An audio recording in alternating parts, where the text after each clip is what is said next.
अस्सलामुअलैकुम। आज मैं आपको आलू प्याज और टमाटर के ऐसे खस्ता फिंगर पकोड़े बनाकर दिखाऊंगी जो बाहर से बहुत ज़्यादा क्रंची और अंदर से नरम होगा। ये तरीका नया है, उम्मीद है आपको ये वीडियो पसंद आ जाएगी।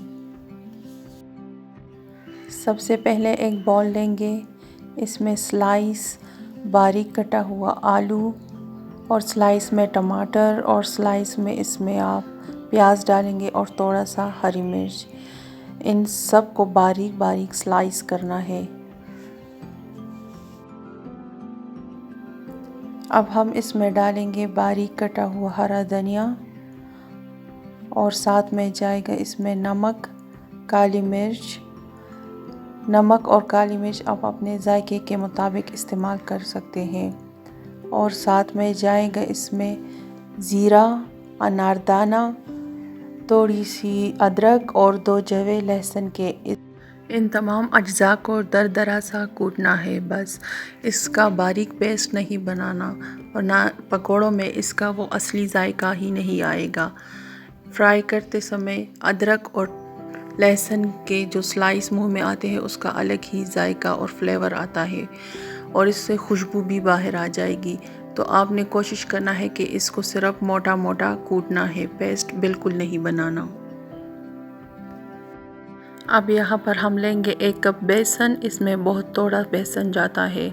और साथ में लेंगे 1 चम्मच सिरका। सिरके से पकौड़ों में एक तुरुशपन आता है, एक सावर सा टेस्ट आता है इसमें।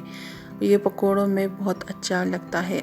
इन तमाम सब्जियों को मसाले में अच्छी तरह से कोट करेंगे और इसमें बहुत थोड़ा सा पानी जाएगा, 2-3 चम्मच के।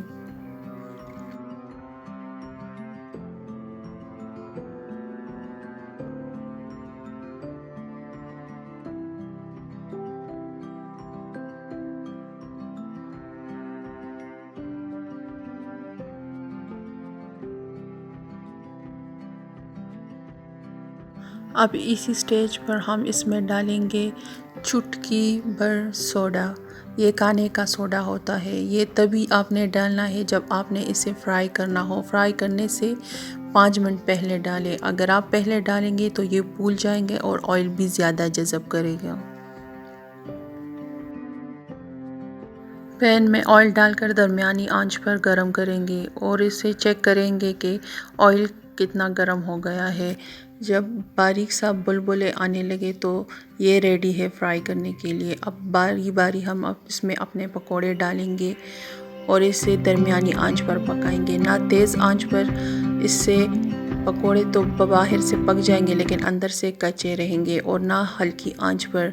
हल्की आंच पर ये बहुत ज़्यादा ऑयल जज़ब कर लेंगे। 3 मिनट के बाद आहिस्ता आहिस्ता इसके साइड को चेंज करेंगे। ये आहिस्ता आहिस्ता फ्राई हो रहे हैं। अगर वीडियो देखते देखते आप यहाँ तक पहुँच गए हैं तो हमारे चैनल को लाइक, सब्सक्राइब और शेयर करें ताकि हमारे आने वाले रेसिपी आपको सबसे पहले मिल सके।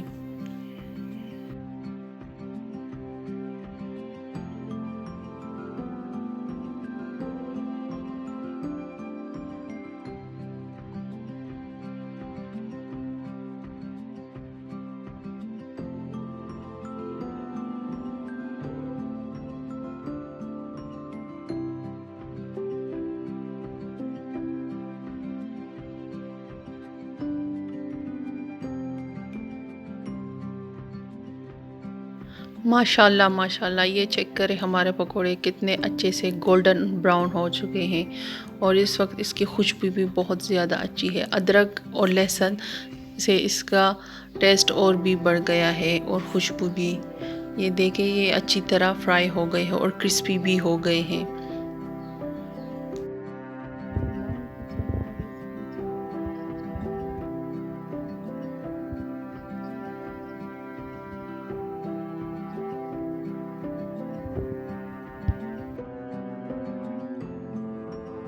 इसी तरह हम तमाम पकोड़ों को फ्राई करके साइड पर रखेंगे और इसका दूसरा बैच भी फ्राई करेंगे।